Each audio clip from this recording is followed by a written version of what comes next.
দর্শক, কিছুক্ষণ আগে যেমনটা বলছিলাম, প্রধানমন্ত্রী তারেক রহমানের সভাপতিত্বে এই মুহূর্তে চলছে জাতীয় অর্থনৈতিক পরিষদের সভা।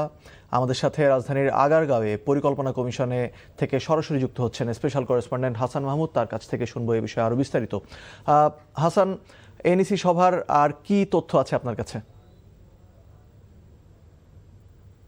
সভা চলছে, প্রধানমন্ত্রী তারেক রহমানের সভাপতিত্বে ভেতরে সভা অনুষ্ঠিত হচ্ছে, যেখানে আসলে আজকে গুরুত্বপূর্ণ বিষয় হচ্ছে যে সামনে বাজেট ২৬-২৭ অর্থ বছরের যে বাজেট, সেই বাজেট নিয়ে আলোচনা মূলত এই সভায় প্রাধান্য পাবে। তার মধ্যে ২০২৬-২৭ অর্থ বছরে যে বার্ষিক উন্নয়ন পরিকল্পনা, যেটাকে এডিবি বলা হয়, সেই এডিবি বিষয়ে আলোচনা হচ্ছে এবং সেই এডিবির কিন্তু চূড়ান্ত অনুমোদনও কিন্তু আজকে দেয়া হতে পারে। সেখানে গুরুত্বপূর্ণ যেহেতু এই বৈঠক, সেখানে অর্থ ও পরিকল্পনা মন্ত্রী আমির খসরু মাহমুদ চৌধুরী এবং পরিকল্পনা প্রতিমন্ত্রী জোনায়েদ সাকি সহ অন্যান্যরা, অর্থনৈতিক বিষয়ে অন্যান্যরা উপস্থিত রয়েছেন, কর্মকর্তারা।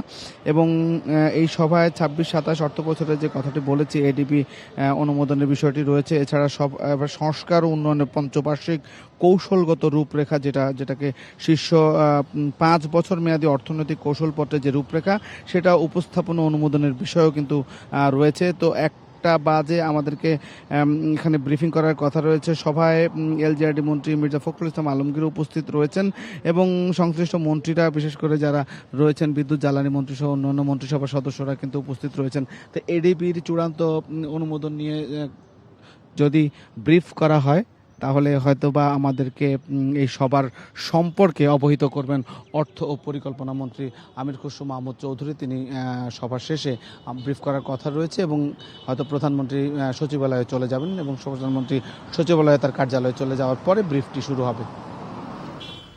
জানছিলাম এনইসি সভার খবর।